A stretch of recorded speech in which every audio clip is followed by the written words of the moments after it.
So I'm pretty in touch with the female side of myself, aka I see these movies as guilty pleasures because I still stand that A Walk to Remember is a masterpiece when it comes to the romantic genre. That is my opinion, and I will state it as fact. So imagine my face when I see another movie about a musician being raised by a single father, getting flirted on by a high school athlete while she has a terminal illness. I'm a sucker for those. I'm not saying that this one is great, that it's phenomenal. It's got its cheesy moments. It's a quick stream in my opinion, but it also stars Arnold Schwarzenegger's son. Let me explain.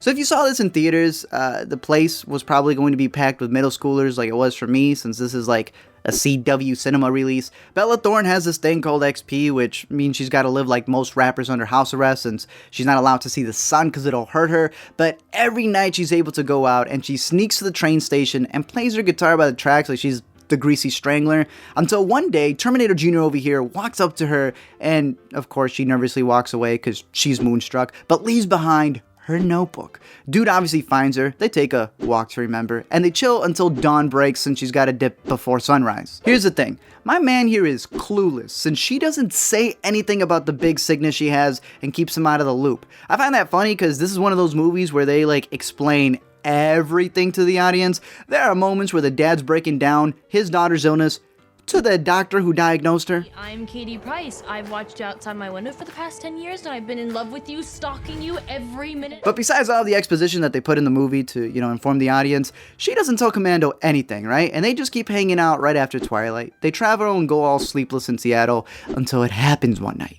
See, it's like 2 o'clock in the morning in the movie, and randomly they enter into a Coke commercial while she's playing on the street, as if all these people would really show up. They then waste more time when they go skinny dipping since, screw XP, let's die of hypothermia. And then, of course, they end up losing track of time as the eternal sunshine breaks through at 5 in the morning and she gets extremely sick. Now look, I get it. If you've never been kissed, then you don't want to ruin any chance to, get it right. You'd show up on that boat that he keeps boasting about sailing, even though you know you're sick, in the middle of the day, sun blazing, looking like SpongeBob when he was in Sandy's dome, just because you don't want to ruin it with bae, right?